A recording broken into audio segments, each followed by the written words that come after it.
네, 오늘 말씀은 하나님의 나라와 율법이라는 주제로 오늘 말씀을 드리고자 합니다. 6월달 계속 하나님의 나라에 대해서 말씀을 드리고 있습니다.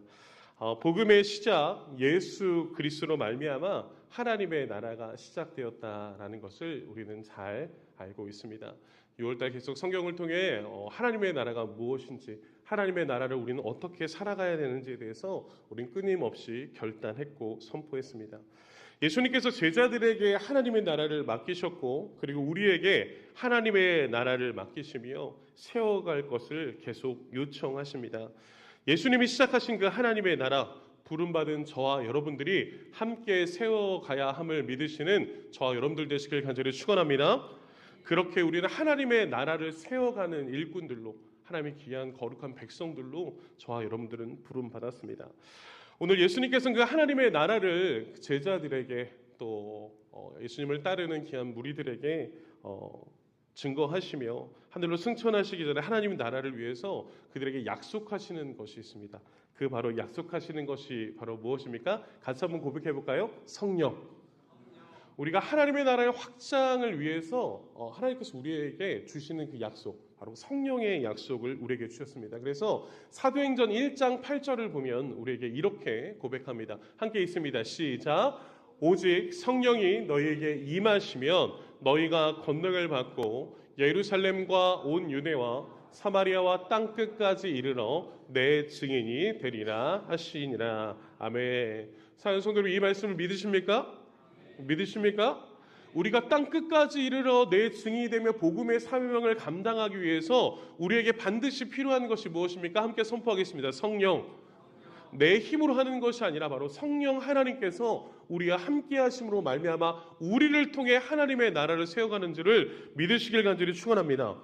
이처럼 이 성령의 약속을 사도행전 1장 8절을 통해 우리에게 약속하시고, 사도행전 2장을 통해서 오순절 마가의 다락방에 그 성령이 임하십니다.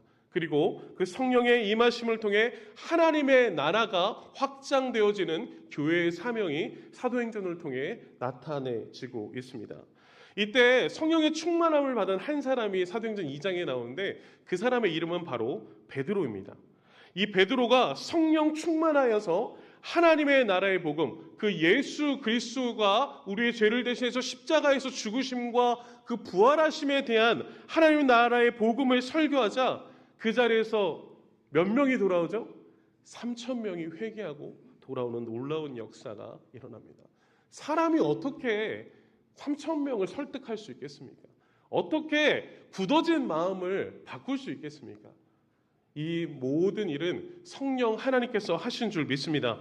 성령 하나님께서는 우리에게 하늘과 땅의 권세를 성령을 통해 주시겠다라고 말씀하셨고, 그 성령의 약속에 따라 우리가 하나님의 나라와 하나님의 놀라운 능력 안에서 하나님의 나라를 세워가는 줄을 믿으시는 저와 여러분들 되시길 간절히 축복합니다. 그렇게 하나님의 나라가 사도행전 이 성령의 시대로 시작함으로 말미암아 지금까지 이루어져 가고 있습니다. 그런데 이때 베드로의 설교에서 회심한 사람들이 생겨나기 시작합니다. 3,000명들이 회개하고 돌아오죠. 그 많은 무리들이 회개하고 돌아옵니다. 근데 그때 당시에 어떤 사람들이 있었냐면 로마인들이 이때 회개하고 돌아온 역사가 일어났습니다. 로마인들은 누구입니까? 이방인들입니다. 그렇게 로마의 이방인들이 회개하고 돌아옴으로 말미암아 그들이 그 로마에 가서 교회를 세우게 됩니다. 그것이 어떤 교회입니까? 바로 로마 교회입니다. 이 로마 교회가 바로 우리가 말하는 초대 교회의 시작이 되고 있는 것입니다. 그 로마 교회는 유대인들과 또 회심한 로마인들, 이방인들이 함께 이루어져 가며 하나님의 몸된 교회를 세워나가기 시작했습니다. 얼마나 아름답습니까?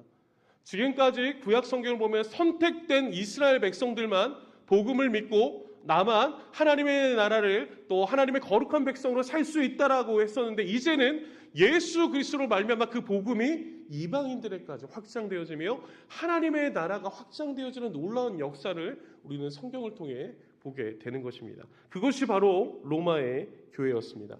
그렇게 로마 교회는 출발합니다.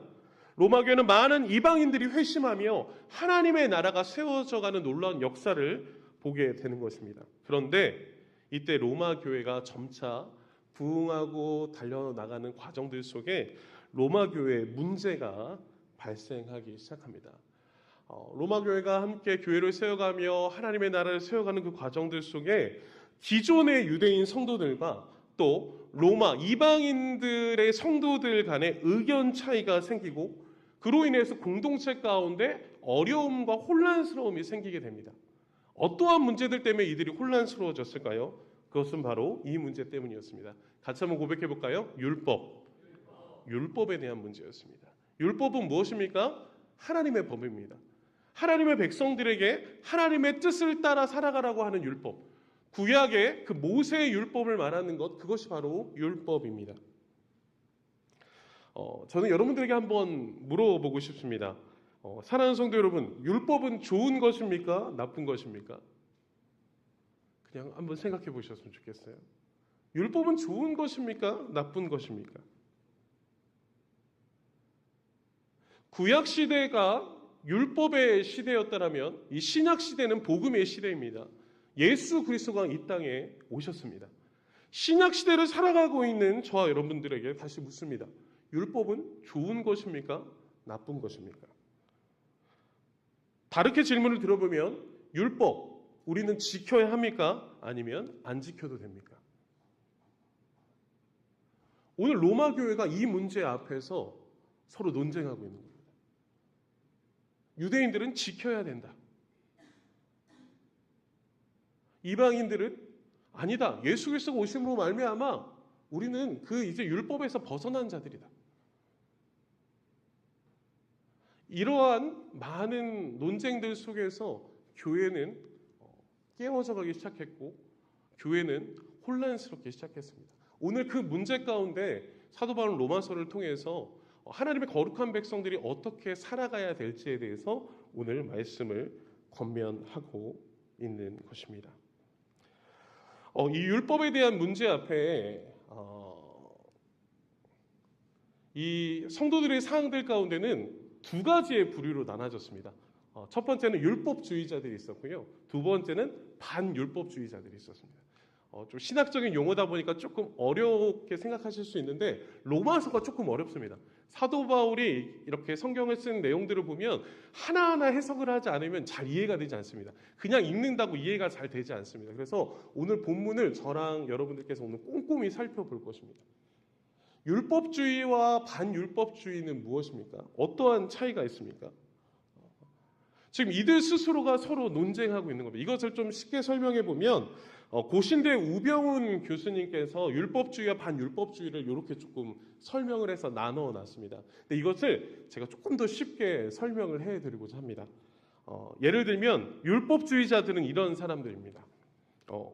새벽 예배를 드립니다. 이 사람은 새벽 예배를 빠지지 않습니다. 그러면서 율법주의자들이 말하는 것은 새벽 예배를 드리지 못하는 사람은 믿음이 없는 사람이다. 그렇게 지적합니다. 판단합니다. 어떻게 성도가 되어서 하나님의 자녀가 되어서 새벽 예배를 안 나와? 구원받은 사람은 반드시 새벽 예배를 드려야 돼. 그러지 않는 사람은 다 문제가 있어라고 하며 그 사람을 비판하는 것. 이것이 무엇이다? 같이 고백해 볼까요? 율법주의입니다. 율법을 내 중심으로 만들어서 율법으로 그 사람을 판단하고 그 사람을 비판하고 정죄하고 내 스스로 그 사람의 믿음이 있고 없고를 만들어버리는 것. 그래서 우리가 율법주의자들 많이 생각하면 누구를 생각할 수 있습니까? 바리새인들과 서기관들을 생각할 수 있죠. 그런데 오늘 본문에 보면 반율법주의자도 나옵니다. 이 반율법주의자는 어떤 사람입니까? 똑같은 내용으로 이해를 해보면 이렇게 새벽 예배를 가지고 판단하고 강조하는 사람은 잘못된 거야. 이 사람은 율법주의에 가득 메어져 있는 사람이야. 그렇기 때문에 율법주의는 잘못된 거야. 그러니 새벽 예배를 안 나가도 돼. 새벽 예배는 내가 할지 말지 결정하면 돼. 율법은 필요가 없어. 나는 구원받았으니 내 마음대로 하면 돼. 나에게 가장 중요한 건 행복이야. 이것이 반율법주의자입니다. 여러분 뭐가 맞습니까? 율법주의자가 맞습니까? 반율법주의자가 맞습니까? 둘 다 잘못됐죠. 반율법주의자들은 그 율법주의자들을 비판하면서 자신의 입장과 자신의 생각 속에 신앙생활은 내 마음대로 해도 돼. 내가 중심이 되어서 게으르고 방종한 인생을 살아가 버리는 그러한 모습들. 이 로마 시대의 상황들 속에 교회가 이러한 모습들이 있었다는 겁니다. 여러분, 우리 한국 교회는 어떻습니까? 우리 산본 아름다운 교회는 어떻습니까? 우리는 어떻게 함께 성도들과 신앙생활하고 있습니까? 제가 이 부분을 보면서 율법주의도 참 큰 문제입니다. 그런데 반율법주의가 보이지 않게 우리 안에도 굉장히 많다라는 거예요. 이것을 제가 한 가지 예로 새벽 예배로 드려봤는데 새벽 예배 말고 여기다가 봉사를 넣어볼까요? 봉사해야 돼. 하나님의 성도들은 봉사하는 게 맞아. 그런데 봉사하지 않는 사람은 믿음이 없는 거야. 구원받은 사람은 반드시 봉사를 해야지. 봉사하지 않는 사람은 다 문제가 있어. 또 한 가지를 예로 들어볼까요?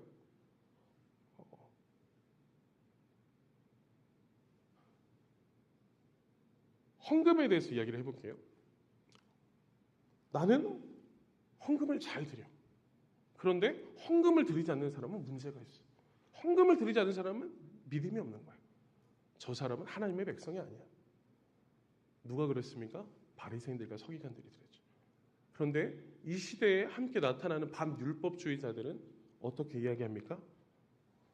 봉사를 강조하는 것은 잘못된 거예요. 어떻게 교회가, 어떻게 목사가, 어떻게 직분자들이 봉사를 강요할 수 있어? 사랑이 없네. 봉사는 안 해도 돼. 헌금은 안 해도 돼. 예배 안 드려도 돼. 온라인으로 드리면 되지. 내 뜻과 내 생각대로 드리면 되지. 이러한 일들이 굉장히 많아지고 있습니다. 특히 어느 세대예요? 젊은 세대들에게 그렇습니다. 요즘 유튜버가 강조하는 게 이겁니다. 교회 헌금하지 않아도 됩니다. 교회 예배 드리지 않아도 됩니다. 교회 봉사하지 않아도 됩니다. 그렇다면 하나님이 세운 율법과 하나님이 세운 이 기준은 아무 의미가 없는 것입니까? 오늘 로마 시대에 있는 이 교회들이 이러한 문제들 앞에 혼란스러워하고 있는 거예요. 율법 지켜야 되냐? 율법 중요한 거냐? 율법 앞에서 우리는 어떻게 해야 되냐? 하나님이 세우신 십계명과 법들이 있는데 그 법들 앞에서 우리는 어떻게 나아가야 되는 것이냐? 율법주의자가 맞는 것이냐? 반율법주의자가 맞는 것이냐? 수많은 논쟁들 속에 있는 부분입니다. 여러분 어떠십니까? 우리 부모 세대와 자녀 세대들이 때때로 이러한 문제들 가운데 어려움을 겪고 계시지 않습니까? 요즘 젊은이들 얼마나 똑똑합니까? 말 얼마나 잘합니까? 그러면서 성경에 말한 하나님의 뜻과 하나님의 계획대로 살아가는 부분들 앞에 엄마 그건 잘못됐어. 그건 엄마 율법주의야. 반율법적인 생각 안에서 그렇게 비판하고 살아가는 그러한 상황들이 이 시대를 나타내고 있는 모습을 보게 됩니다. 오늘 로마 시대가 동일한 그러한 상황들이었습니다. 바울은 앞선 본문들에서 하나님의 은혜를 남용하여 계속 육체의 정욕을 따르는 생활을 정당하려 하는 반율법주의자들에 대한 극단적인 주장을 반박했습니다. 그리고 오늘 이 본문을 통해 건전한 신앙생활을 하는 그 건전한 신앙생활을 하기 위해 달려가는 그 많은 죄와 율법의 사이의 갈등 앞에서 무엇이 하나님의 뜻인지를 오늘 명확하게 나타내고 있습니다. 사랑하는 성도 여러분, 오늘 말씀을 통해 율법을 주신 하나님의 뜻을 정확히 깨달아 하나님의 나라를 온전히 세워가는 일에 쓰임받는 저와 우리 성도님들 되시기를 간절히 축원합니다. 정확하게 하나님께서 왜 우리에게 율법을 주셨고 그 율법을 통해 우리가 어떠한 인생을 살아가기를 원하시는지 오늘 우리 말씀을 통해 발견하셔야 합니다. 그래서 우리의 삶이, 우리 산본 아름다운 교회가 하나님의 나라를 위해 온전히 달려갈 수 있도록 쓰임받는 저와 우리 교회가 되기를 간절히 축복합니다. 오늘은 제가 한 가지만 말씀드리고자 해요. 보통 제가 세 가지를 말씀드리거나 두 가지를 말씀드리는데 오늘은 본문을 좀 꼼꼼히 보기 위해서 한 가지만 집중적으로 좀 말씀을 드리고자 합니다. 첫 번째 한 가지인데요. 우리 같이 한번 고백해 보겠습니다. 시작. 우리는 율법 아래에 있지 않고 은혜 아래에 있습니다. 다시 한번 크게 선포해 보겠습니다. 시작. 우리는 율법 아래에 있지 않고 은혜 아래에 있습니다.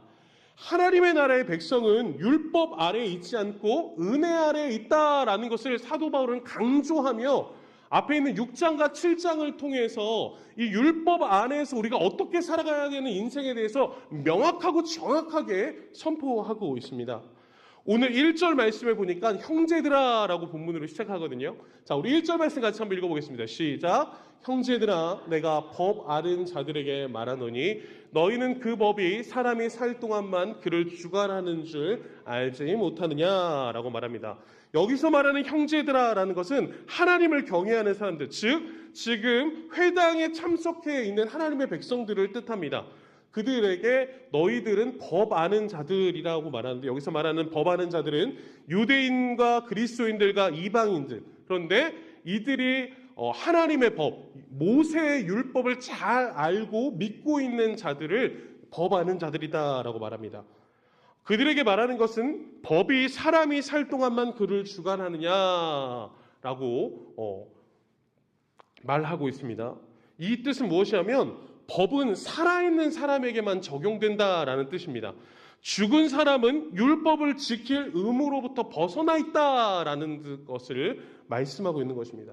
그것에 대해서 너희가 그 법이 사람이 살 동안만 그를 주관하는 줄 알지 못하느냐라고 말하면서 너희들은 이미 벌써 이 뜻을 알고 있지 않냐라고 말합니다. 로마서 앞에 있는 6장 15절 말씀에 보면 사도 바울은 이렇게 정리를 했습니다. 우리 로마서 6장 15절 같이 한번 읽어볼까요? 시작. 우리가 법 아래에 있지 아니하고 은혜 아래에 있느니라. 우리가 법 아래에 있는 사람이 아니라 은혜 아래에 있는 사람이다. 우리가 이제는 더 이상 모세의 율법 안에 갇혀 있는 자가 아니라 은혜 안에 있다. 여기서 말하는 은혜는 바로 누구입니까? 함께 선포하겠습니다. 예수 그리스도. 우리는 이제 예수 그리스도 안에 매여 있는 사람이다. 율법에 더 이상 매여 있는 자가 아니라 그 율법을 완전하게 하신 위에 오신, 완성하기 위해 오신 예수 그리스도의 은혜 안에 사는 자가 바로 성도다라는 것을 사도 바울은 밝히는 것입니다. 은혜 안에 산다라는 것이 무엇입니까? 로마서의 핵심 주제 말씀이 로마서 1장 17절 말씀입니다. 우리 로마서 1장 17절을 같이 한번 고백해 볼까요? 시작.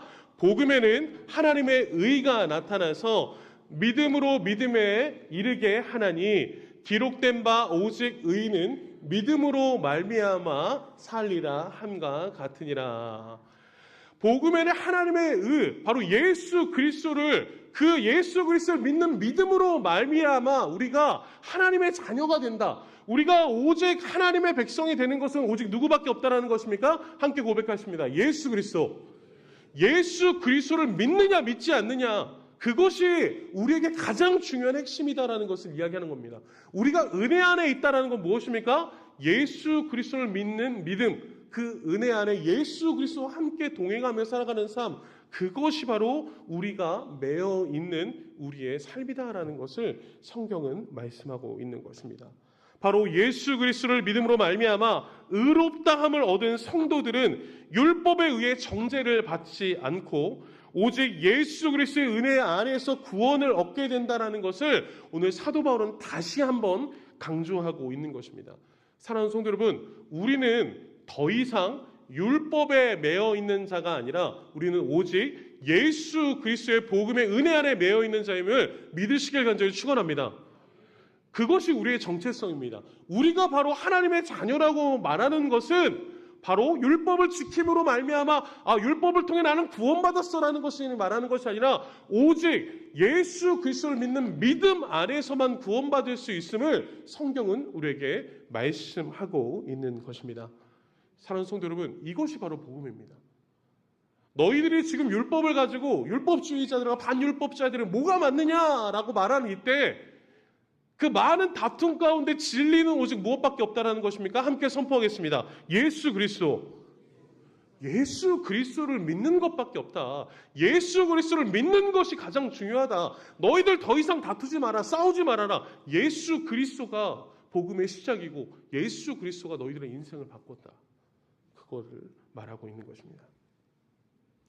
이것을 더 강조하며 말하기 위해서 2절과 3절을 통해 이 시대 당시에 그 유대인들의 그 법, 유대인들의 결혼법을 통해서 그 비유로 더 자세히 설명을 하고 있습니다. 2절과 3절 내용을 살펴보면 이러한 내용과 같습니다. 유대인의 결혼법에 의하면 남편은 살아있는 동안만 그의 아내를 구속할 수 있고 남편이 죽으면 그 여자는 자유롭게 되므로 다른 남편을 맞이할 수 있다라는 겁니다. 즉 남편이 있으면 남편 안에 거해야 되는, 남편에 속해져 있는, 남편과 함께 살아가야 되는 법에 되어 있지만 남편이 죽게 되면 다른 법을 맞이할 수 있다. 그 법에서 자유로울 수 있다라는 것을 유대인의 결혼법을 통해서 말합니다. 이 뜻은 무엇이냐면 남편이 죽으면 법에서 자유롭게 된다는 겁니다. 바로 이 성도와 율법의 관계도 마찬가지라는 겁니다. 성도는 그리스도와 함께 무엇에 죽었습니까? 함께 고백하겠습니다. 율법. 성도는 예수 그리스도와 함께 율법에 죽었기 때문에 율법과 결혼에서는 자유하게 되고 그리스도와의 새로운 혼인 관계에 들어간다라는 것을 말하는 겁니다.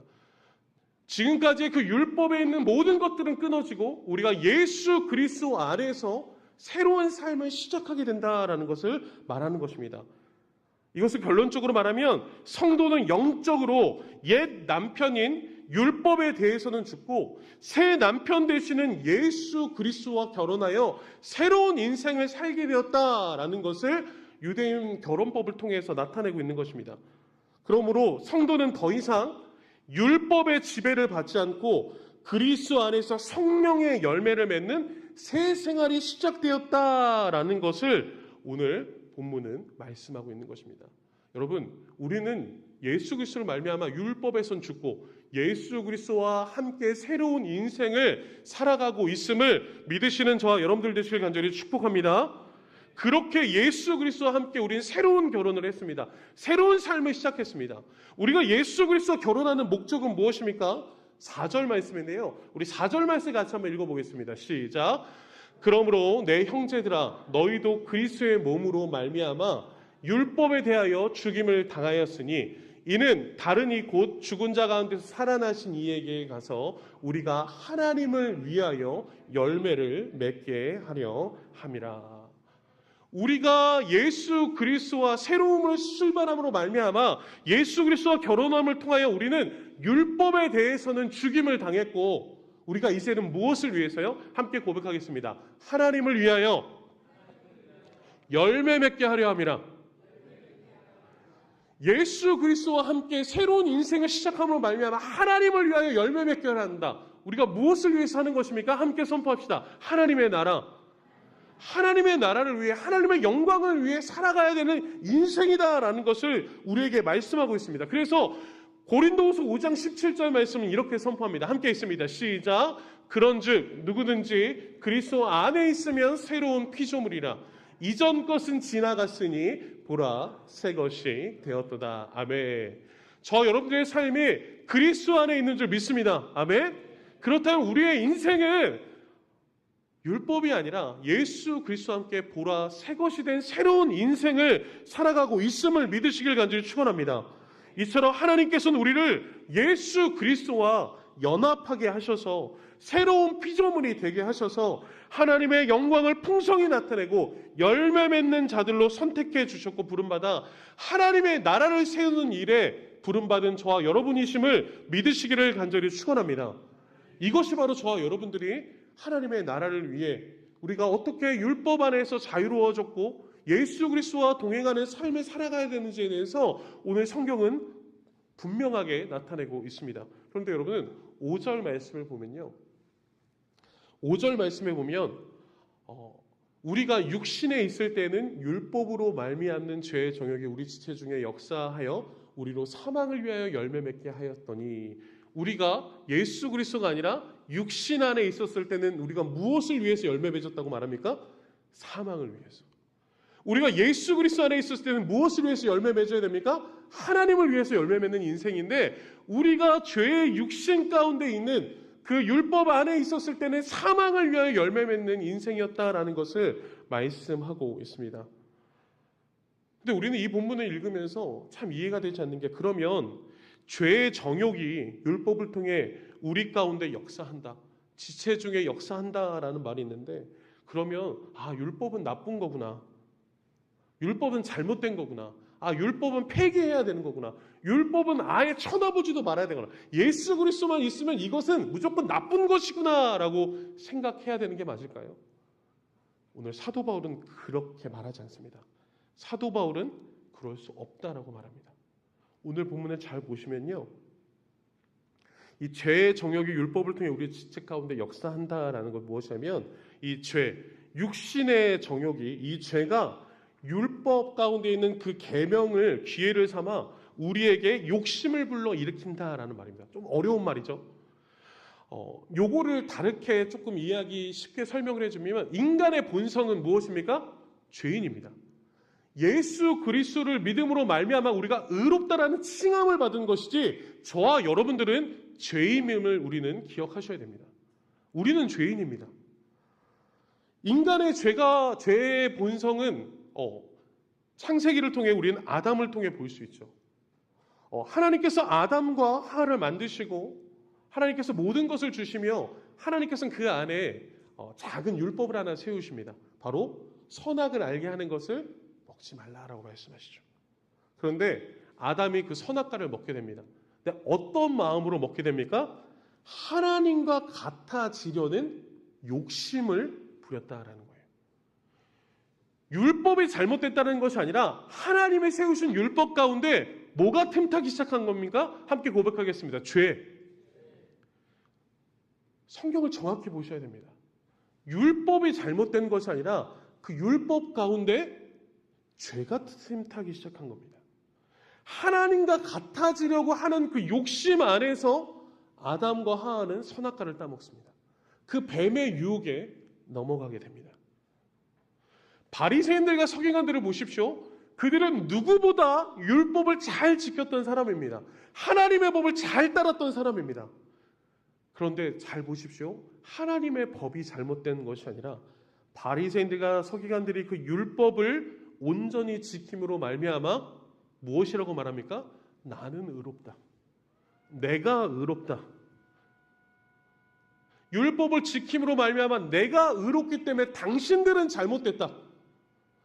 당신들을 비판하고 판단하며 믿음이 있고 없고를 결정하는 수단으로 삼아버립니다. 율법을 지키는 거 잘하는 것입니다.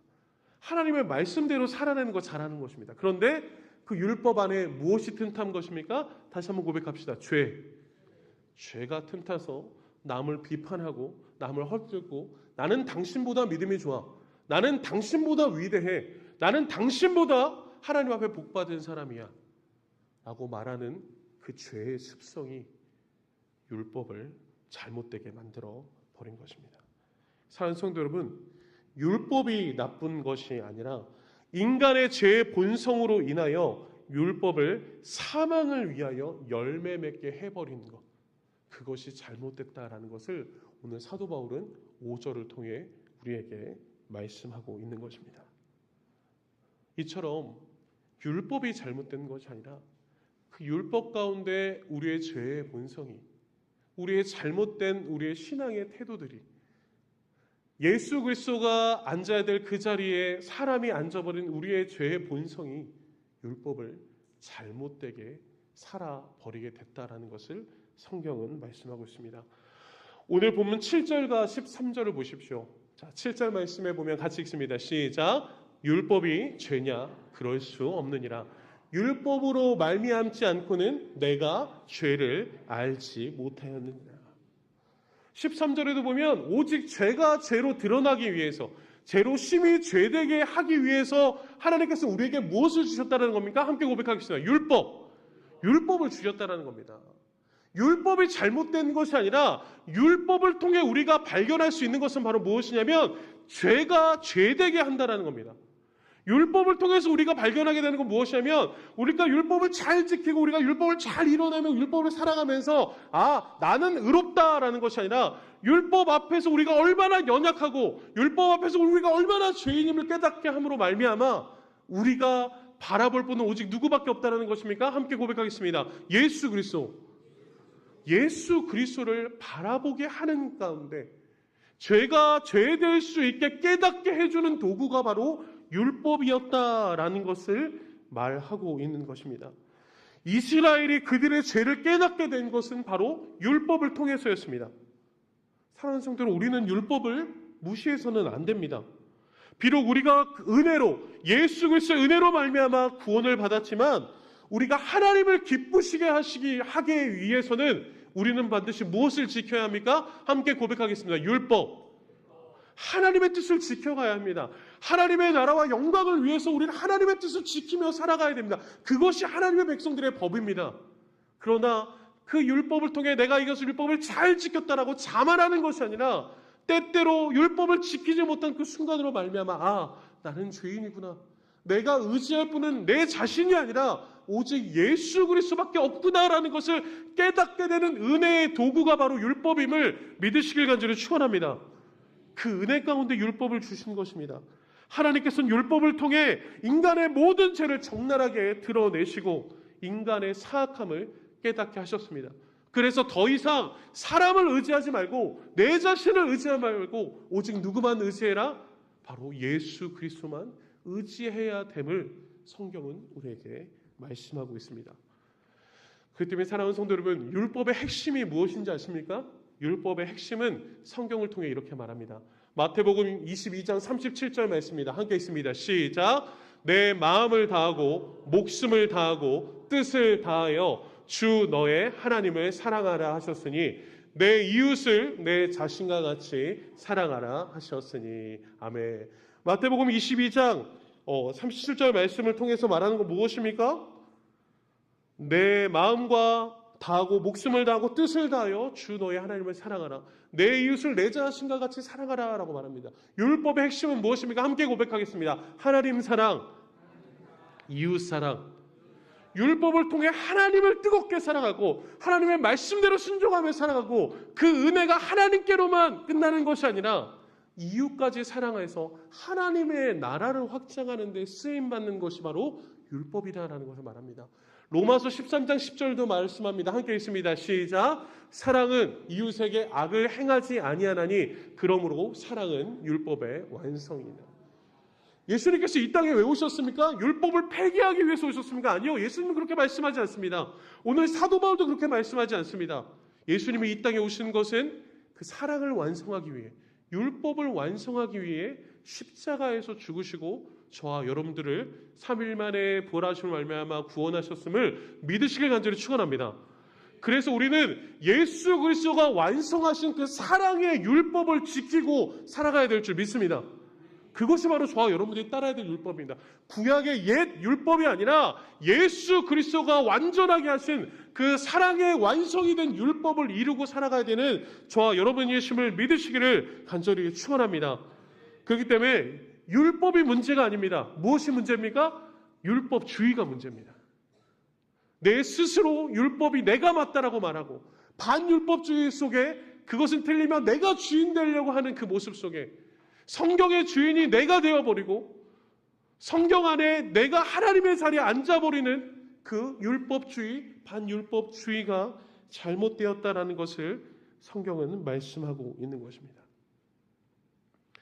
인간이 율법의 각 조항들을 그대로 지켜 행함으로 거룩해지며 하나님을 기쁘시게 할 수 있다는 신념, 그것이 바로 율법주의입니다. 율법의 토대로 신앙을 측정하고 사람의 내면은 보지 않고 사람의 외면만을 의해 사람을 판단하는 죄의 습성, 그것이 바로 율법주의, 반율법주의입니다. 사랑하는 성도 여러분, 우리는 결코 율법을 지킴으로 의로워지는 것도 구원을 받는 것도 아님을 깨달으셔야 합니다. 율법은 우리가 어쩔 수 없는 죄인이란 사실을 주시는 은혜의 도구임을 믿으시길 간절히 축원합니다. 율법은 죄를 죄로 여기는 도구입니다. 그래서 우리는 그 하나님의 말씀 율법 속에 내가 여전히 죄인이며 나는 여전히 오늘 하루 이 하루도 예수 그리스도 없이는 살 수 없는 가장 연약한 자이구나라는 것을 고백하게 하는 것, 그것이 바로 율법입니다. 그래서 오늘 본문 12절 말씀에 보면 이렇게 고백합니다. 12절 함께 있습니다. 시작. 율법은 거룩하고 계명도 거룩하고 의로우며 선하도다. 율법은 나쁜 것이 아닙니다. 율법은 잘못된 것이 아닙니다. 율법은 거룩하고 계명도 거룩하고 의로우며 선하다라는 것을 우리에게 말씀합니다. 율법은 하나님의 뜻과 성품을 알려주고 있으며 거룩한 삶으로 우리를 인도해주고 생명에 이르게 한다라고 성경은 말씀합니다. 율법과 계명 자체는 거룩하고 의롭고 선합니다. 그러나 율법은 죄를 죄가 되게 할 뿐 그 죄의 문제를 해결해 주지 않습니다. 많은 사람들이 많은 율법주의자들과 반율법자들이 율법을 지키면서 내 스스로 죄를 해결하시다. 내가 이렇게 율법대로 지켰으니 나는 복을 받을 것이다.